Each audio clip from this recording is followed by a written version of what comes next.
mon chant d'amour pour toi. Oh papa.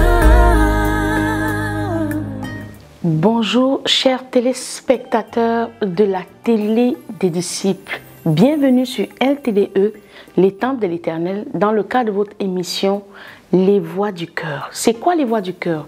Ce sont les sanctuaires de l'Éternel, les sanctuaires de la vie, où Dieu nous guide dans son conseil. Alors aujourd'hui, nous avons pour thème un thème très à la mode, un thème qui est même l'objet de toute l'activité spirituelle qui est devenue très mitigée et on s'y perd un peu de nos jours. Et pour certains, ils trouvent même que rester dans la religion, c'est rester en sécurité, loin de ces déviances-là, car effectivement, il y a lieu de parler de déviance. Bienvenue dans ce thème intitulé « La sanctification contre la délivrance » ou alors « Les sanctifiés contre les délivrés ».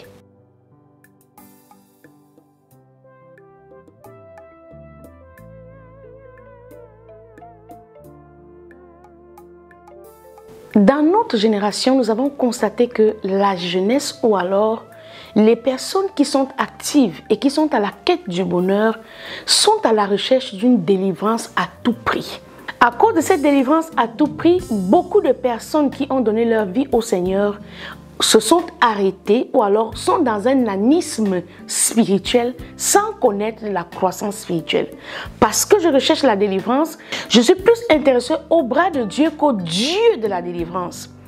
Aujourd'hui, nous allons mettre un point d'éclaircie sur tout cela afin que toi qui cherches Dieu, toi qui cherches à être délivré, que tu saches quelle est la bonne part dans ce marché du désenvoûtement où les faux prophètes et les bons prophètes sont devenus collègues sans même que cela ne soit une volonté ou alors sans que cela même ne soit un point d'interrogation pour ces affamés assoiffés de la délivrance là, qui vont donc d'église en église, roulant ainsi leur bosse, spécialistes des assemblées et jamais plantés au bord d'un courant d'eau pour prendre du temps de porter des racines. C'est donc quoi ce marché-là, cette popularité qui a rendu les choses sacrées de l'Éternel comme une nourriture vile que l'on donnerait aux pauvres? Tandis que le royaume des cieux, c'est l'excellence même, c'est la royauté suprême, c'est la personne de l'Éternel manifestée par le salut. Car Jésus-Christ le dit, le pain, la délivrance est le pain des fils. Nous connaissons tous l'histoire de la Cananéenne qui s'en va vers Jésus-Christ parce que son enfant est malade. Alors Jésus lui dit qu'il n'est pas bon que l'on donne le pain des fils aux chiens. Et par la foi en l'Éternel, elle répond, les petits chiens mangent sous la table ce qui tombe de la bouche des fils, les miettes qui sont au sol. Jésus, ayant apprécié la foi de cette femme, la délivre et lui donne donc accès à ce salut-là. Bien-aimé dans le Seigneur, le fait que Jésus-Christ, par le ministère apostolique, continue de délivrer les hommes, rendre libres les captifs, ne devait pas être pour un nouveau converti une quête. Parce que le royaume des cieux est structuré.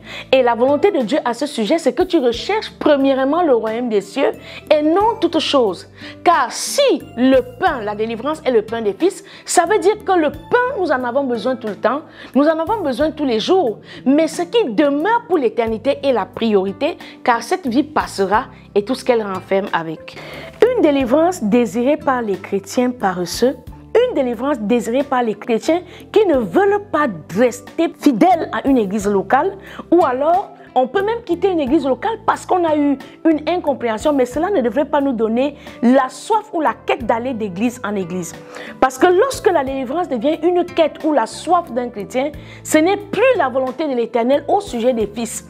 Mais par contre, ça devient une porte ouverte par laquelle les faux prophètes passent, l'ennemi passe pour distraire le peuple de l'Éternel et les conduire ainsi vers la large porte qui mène à la destruction.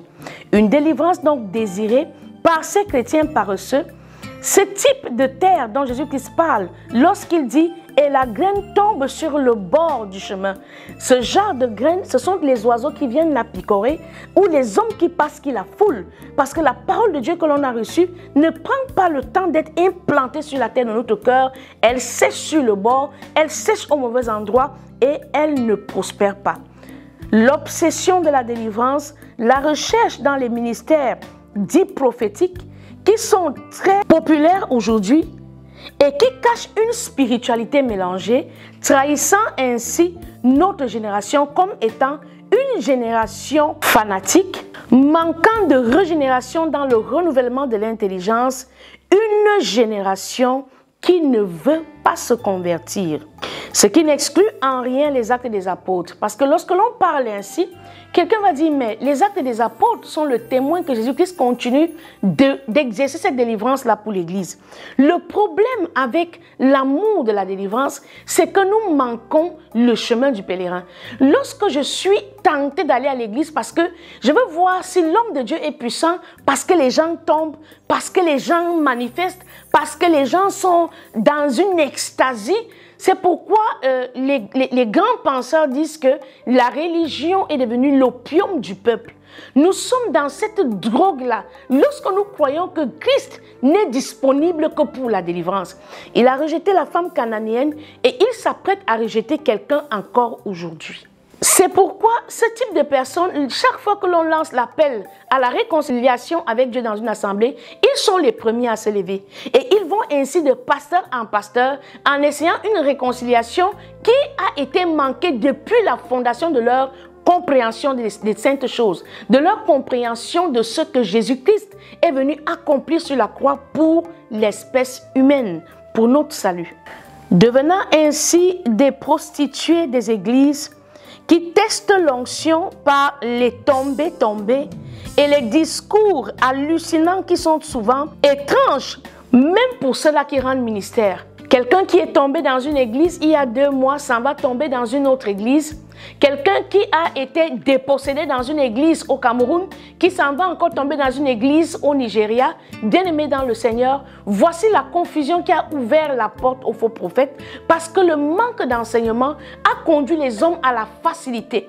Ces fast-food chrétiens aujourd'hui où on peut aller sur Internet pendant qu'un prophète est en train de prophétiser, on reçoit une parole parce qu'on est à l'affût de la délivrance sans être planté dans la parole de Dieu. Malgré la bonne foi de ceux qui ont reçu l'Esprit de l'Éternel, qui sont devenus des vases de l'Éternel et qui sont là pour apporter cette délivrance-là dans les églises, les hommes qui vont de pasteur en pasteur, les femmes qui font cette campagne-là de quête effrénée de délivrance, amènent même souvent ces hommes de Dieu à se remettre en question parce que tel opère dans une telle mouvance de délivrance que on a l'impression qu'on n'est pas assez sanctifié et pourtant la délivrance est une autorité manifeste du discipulat. Jésus-Christ l'a dit à tous ceux qui auront cru, voilà le signe, en mon nom, ils guériront, ils délivreront. Mais cela n'est pas un exercice sportif où l'on acquiert des médailles, où on fait un profil de carrière en espérant devenir un chasseur de démons professionnels. C'est pourquoi ces démons-là, sans cesse grandissant par l'incrédulité, vont d'assemblée en assemblée pour détruire les lieux où les âmes de l'Éternel sont censées venir se nourrir pour aboutir à la croissance spirituelle.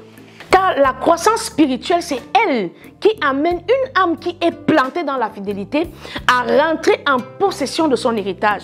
C'est pourquoi le phénomène de tuteur, le phénomène d'homme de Dieu devient un profil de carrière où les hommes s'enrichissent. Et lorsque l'on regarde même les thèmes des campagnes de ces évangélisations-là, on se poserait la question de savoir, mais qu'est-ce qui est à l'origine d'une telle dépravation? Car toute œuvre humaine sera portée en jugement. Tu ne peux pas passer ta vie à être un super chasseur de démons pendant que toi-même qui chasses les démons, tu n'as pas encore connu l'intimité avec Christ. Et ainsi de suite pour ceux-là qui sont à l'affût des délivrances spontanées, des délivrances instantanées, sans être en réconciliation parfaite avec l'Esprit de l'Éternel.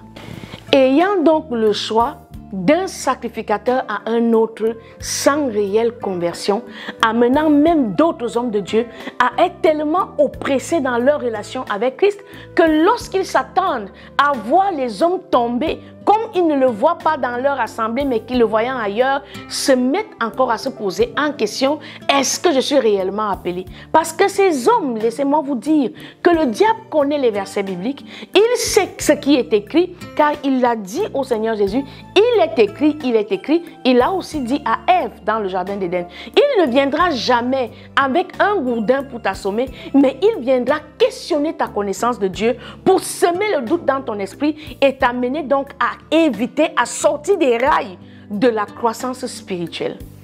Or, la vie éternelle, c'est qu'ils te connaissent, toi, le seul vrai Dieu, et celui que tu as envoyé, Christ. Lorsque tu ne sais pas ce qu'est la vie éternelle, lorsque tu ne prends pas le temps de connaître qui est Dieu, lorsque tu ne t'arrêtes pas un instant pour découvrir le seul vrai Dieu et celui qu'il a envoyé, Jésus-Christ, à quel moment est-ce que tu parles de délivrance? Puisque le fait de tomber en transe dans une église n'est pas le gage de la sanctification. Le fait de tomber en transe dans une église n'est pas le gage de la délivrance. Et c'est chaque année les mêmes personnes qui ont été délivrées en 2020, qui sont encore délivrées en 2022 et qui continuent de tomber en transe d'église en église. Lorsqu'un enfant naît dans un contexte familial, à l'hôpital, il n'a pas besoin de savoir quel est le lait qui sera adapté à sa digestion, ses parents s'en occupent. Lorsqu'un enfant naît à l'hôpital, il ne réfléchit pas est-ce qu'il a la layette ou pas. Il vient sur terre, accueilli dans un contexte familial et les familles qui attendent cet enfant-là sont préparées pour cela. Bien-aimé dans le Seigneur, les choses physiques expliquent les choses spirituelles.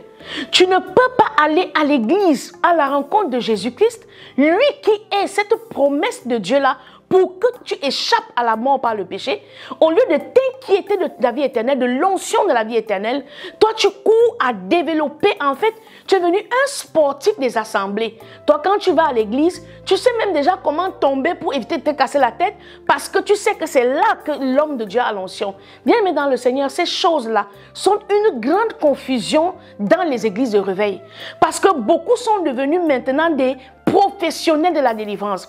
Et lorsque l'on regarde comment est-ce que la délivrance se manifeste dans certaines assemblées, on se pose la question de savoir si ces personnes ne craignent donc pas l'Éternel. Car sachons-le, toute œuvre humaine sera portée en jugement. Lorsque tu cherches l'Éternel et que tu le cherches mal, tu vas passer ton temps à recommencer chaque année. Et pourtant, Dieu est là. Il est patient. Il attend que tu comprennes. Et lorsque ces personnes-là viennent dans ton assemblée, n'aie pas peur de leur dire non. Jésus-Christ a dit non à la Cananéenne. Parce que si tu ne dis pas non, tu ne sauras pas quel est leur véritable motif. La Cananéenne a convaincu Jésus-Christ par sa foi. Et c'est lorsqu'elle a fait cette démarche de foi-là que le Seigneur s'est arrêté pour lui donner ce pain de vie. Je ne suis pas mon parent. Dieu est devenu mon parent. Lorsque je donne ma vie au Seigneur, je ne m'inquiète pas de comment je vais payer ma pension scolaire. Dieu est là comme Père et il sait de quoi tu as besoin chaque jour. Notre Père qui est aux cieux, que ton nom soit sanctifié, que ton règne vienne, que ta volonté soit faite sur la terre comme elle est dans le ciel. Donne-nous aujourd'hui notre pain de ce jour. Il y a donc pour chaque jour un pain quotidien qui correspond à la nourriture des fils. Mais parce que les hommes sont à la recherche de la notoriété, de la célébrité, les hommes ont besoin de devenir des stars pour les autres. Ils n'attendent plus opérer dans le ministère que Dieu leur a donné. Ils partent chercher ce mysticisme-là chez l'ennemi pour devenir une solution à ces chercheurs vétérans de la délivrance instantanée. Matthieu chapitre 15, versets 21 à 28, nous lisons au nom du Seigneur Jésus-Christ. Jésus étant parti de là, se retira dans le territoire de Tyr et de Sidon. Et voici une femme cananéenne qui venait de ces contrées-là, lui cria « Aie pitié de moi, Seigneur, fils de David. Ma fille est cruellement tourmentée par le démon. » Il ne lui répondit pas un mot. Mais nous sommes tellement spirituels, plus spirituels même que Jésus. Nous voulons opérer des miracles là où Dieu ne nous attend pas. Nous voulons tellement satisfaire la demande du marché de la délivrance que nous avons oublié que notre âme risque d'être condamnée à cause de ce péché. La Bible déclare que l'apôtre Paul dit que je fasse attention, que je prenne garde à moi-même, de peur qu'après avoir prêché, que moi-même je sois trouvé coupable. Lorsque nous lisons les Saintes Écritures, nous sommes refixés dans la vérité. Ici, l'histoire de la Cananéenne nous raconte que Jésus-Christ n'a même pas dit mot. Alors, si le Dieu créateur, le Dieu excellemment caractérisé par sa bonté, se tait face à une telle requête, une femme qui a son enfant mourant, qui es-tu toi, homme, pour aller opérer des délivrances à cause d'une assemblée qui veut te pousser à bout là où Dieu ne t'attend pas? Il ne lui répondit pas un mot. Et ses disciples s'approchèrent et lui dirent avec insistance, « Renvoie-la, renvoie-la, car elle crie derrière nous. N'écoute pas les voix de ces personnes qui t'entourent à cause de la célébrité, qui veulent te donner une direction autre que celle que l'Éternel t'a donnée. » La compréhension de la parole de Dieu sauve des vies. La compréhension de la parole de Dieu peut interdire à un homme qui a même l'onction d'Élie d'agir là où Dieu ne l'attend pas. La délivrance n'est pas un gage que Dieu t'approuve. La délivrance n'est pas une conséquence ou alors une réponse qu'il faut donner à tout le monde. Dieu sait où sont les fils, car il y a une différence entre le statut de fils et le statut d'enfant de Dieu. Nous naissons, nous devenons enfants, mais Dieu nous attend à l'image de son Fils. Dieu nous attend à cette étape-là de Fils. Il ne lui répondit pas un mot.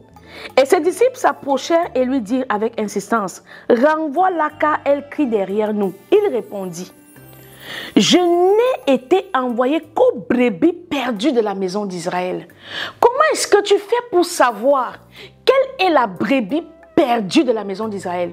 Lorsque ton assemblée est remplie de personnes qui sont venues avec cet esprit incrédule, comment est-ce que tu fais pour faire la différence entre ceux qui, après avoir assisté à ton culte, retournent à l'instant même faire l'adoration des coutumes?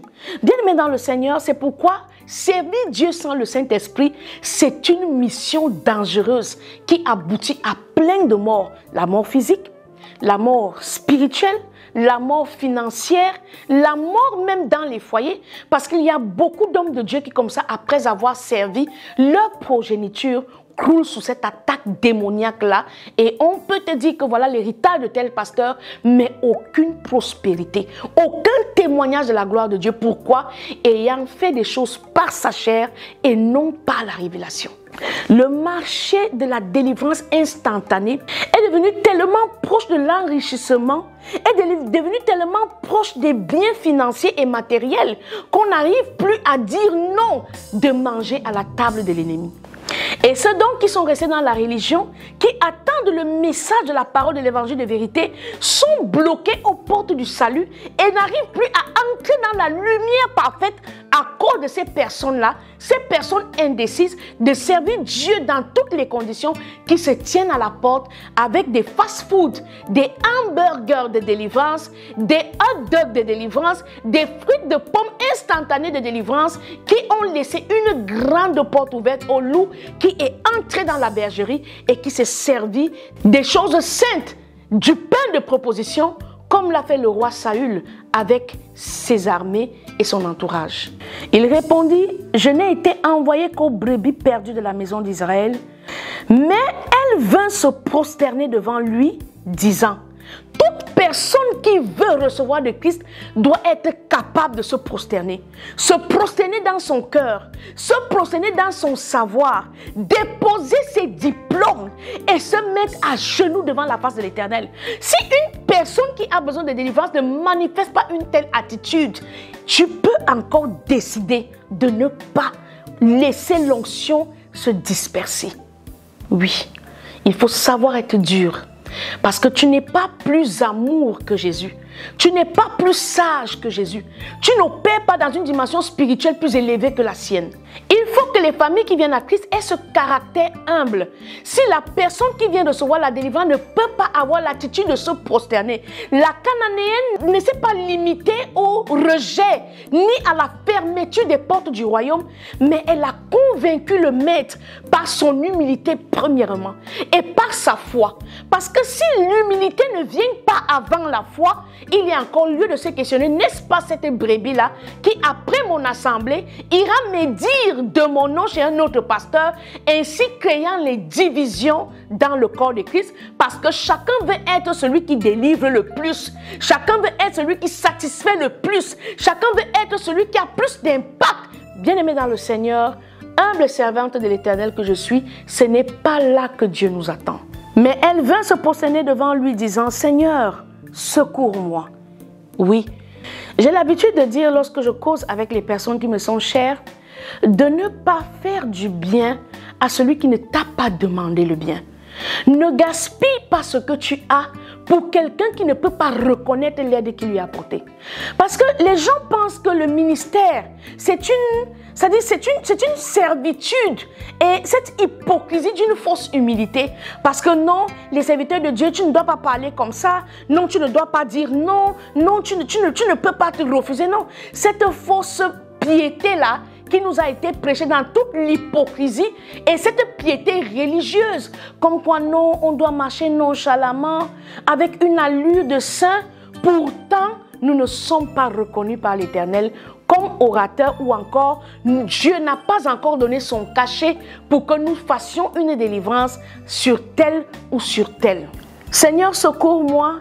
Et Dieu répond, il n'est pas bien de prendre le pain des enfants et de le jeter aux petits chiens.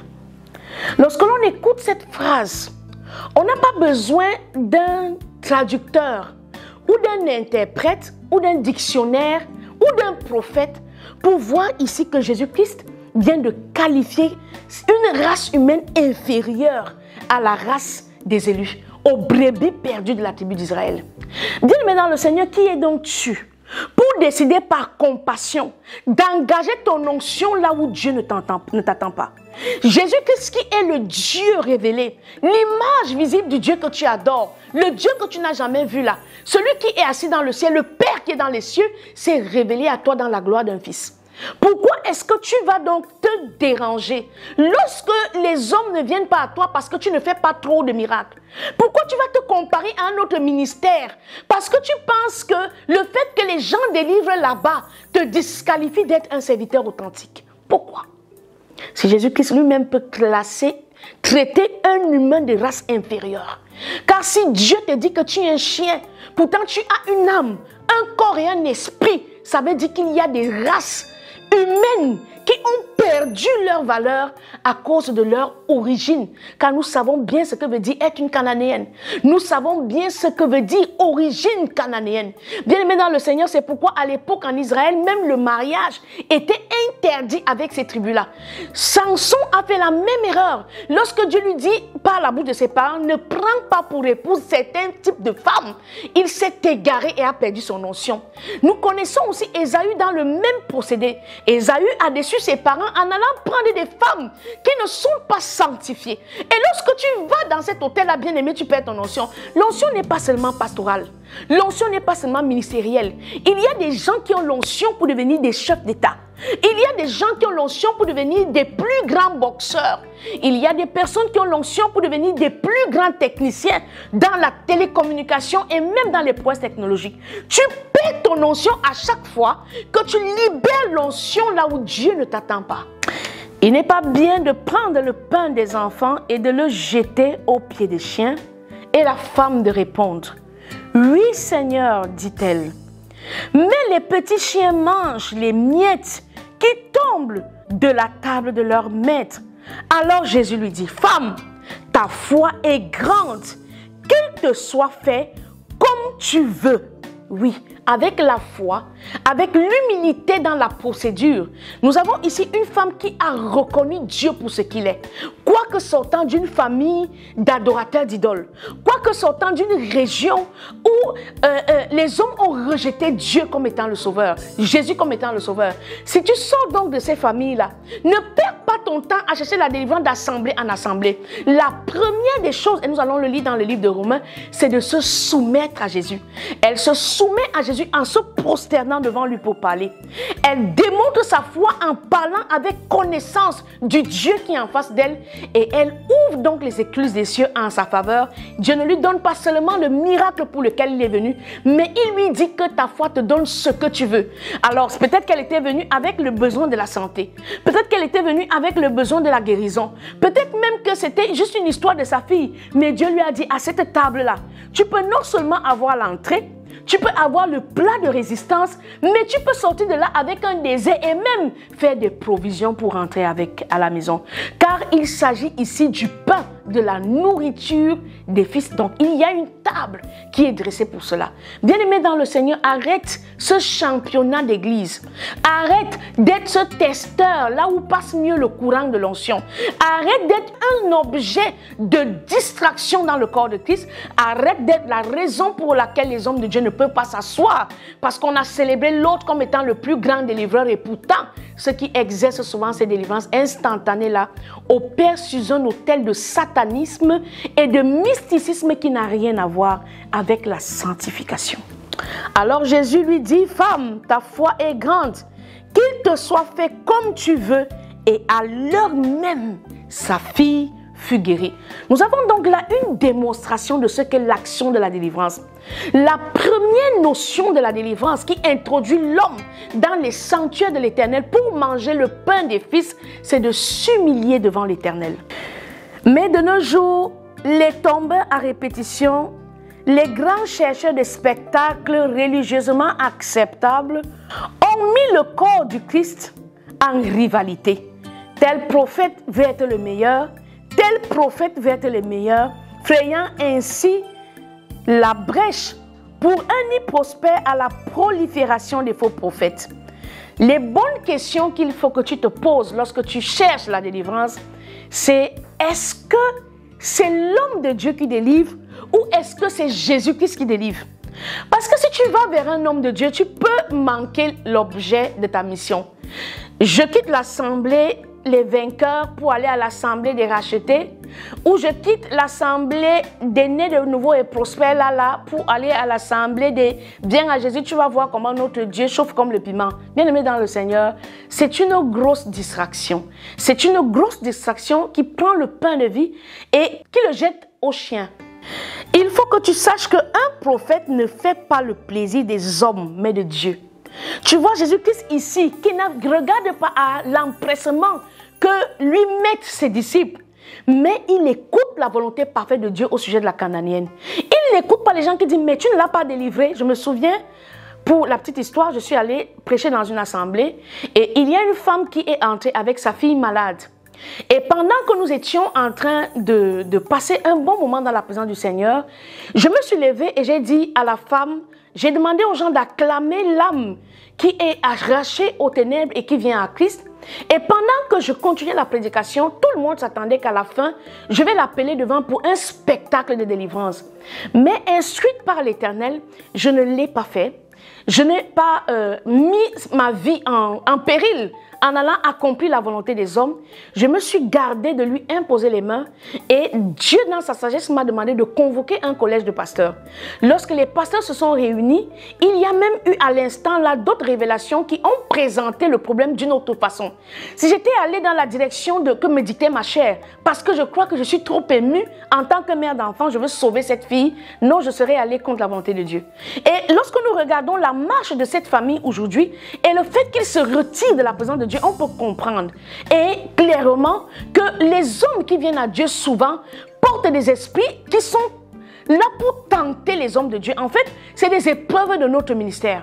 Ils viendront comme malheureux, mais avec un mandat précis et clair pour apporter la destruction et la distraction dans les assemblées. Deuxièmement, ce genre de personnes-là qui sont devenues des stars de la délivrance instantanée te diront « Notre prophète est très fort ». Ils te diront, viens chez nous, vraiment ça marche.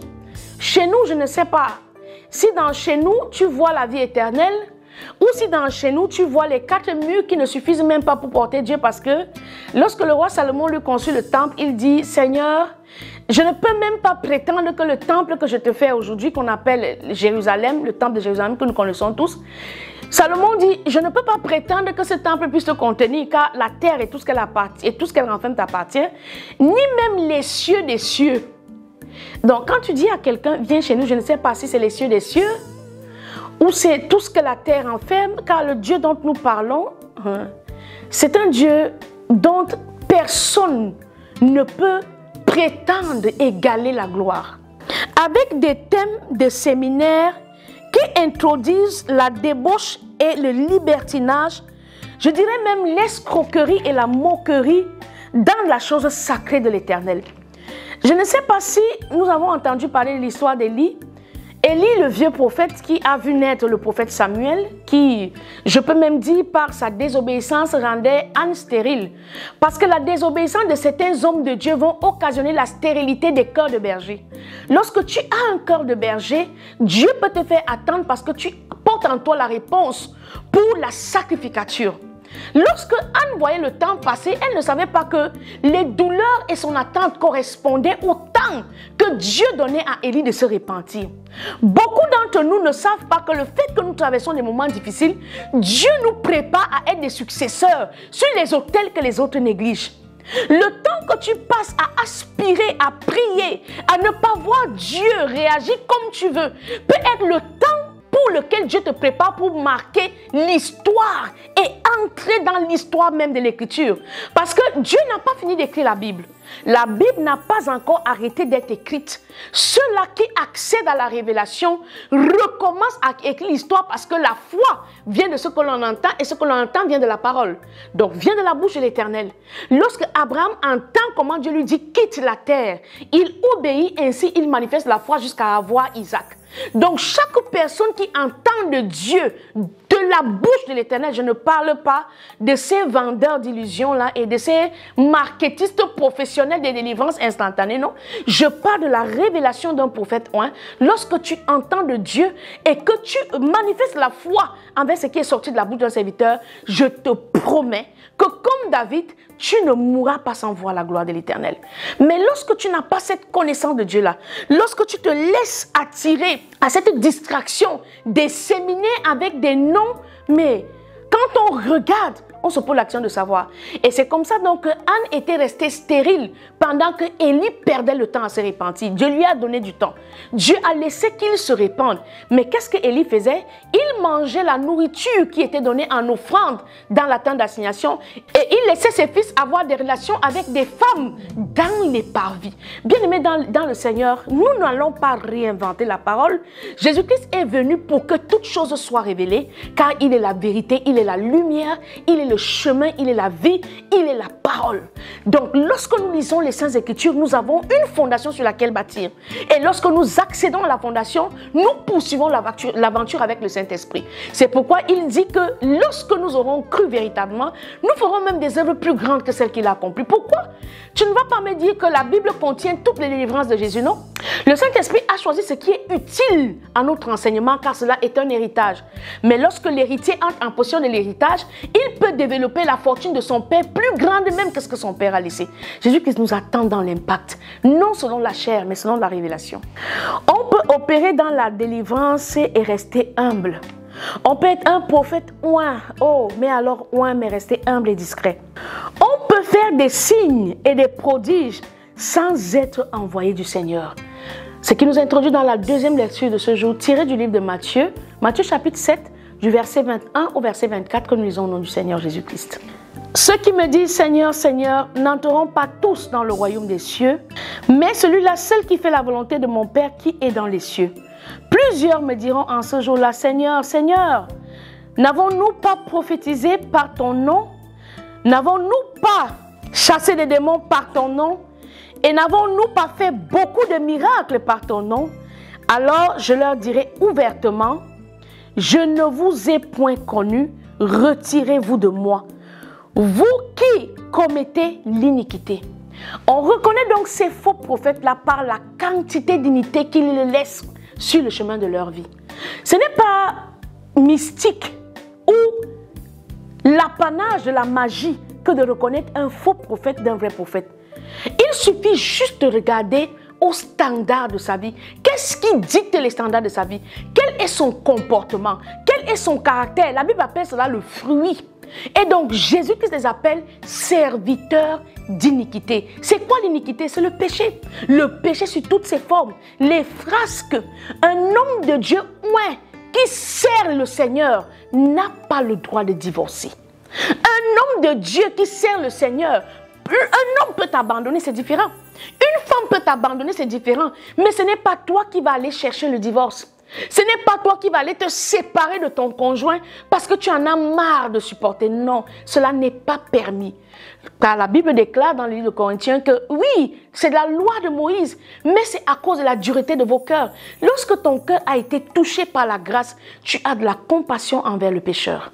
Alors je leur dirai ouvertement, je ne vous ai jamais connu, retirez-vous de moi, vous qui commettez l'iniquité. C'est pourquoi quiconque entend ces paroles que je dis et les met en pratique sera semblable à un homme prudent qui a bâti sa maison sur le roc. Est-ce que tu veux donc être prudent? Est-ce que tu veux bâtir ta maison sur le roc? Arrête d'être un testeur dans les mains des personnes qui n'ont pas craint l'Éternel pour être celui-là qui qualifie que non, là-bas on tombe plus et c'est là-bas qu'il y a la délivrance et les miracles. Bien-aimé dans le Seigneur, pose-toi encore la question. Est-ce que je cherche vraiment l'onction de la vie éternelle ou alors j'ai juste besoin d'un fast-food pour commencer à manifester une vie qui ne plaît pas à Dieu? C'est pourquoi caché derrière le verset qui est écrit, voici les miracles qui accompagneront ceux qui auront cru, le verset de Marc chapitre 16 au verset 17. Beaucoup sont donc arrivés sur le marché de la place de la délivrance pour offrir à la grande demande l'offre de délivrance instantanée sans leur apporter la transformation d'une vie réelle donnée au Seigneur Jésus-Christ qui est censé devenir un témoignage pour nos proches. Parce que lorsque tu donnes vraiment ta vie au Seigneur, les premières personnes qui peuvent témoigner de ta conversion, ce sont les membres de ta famille.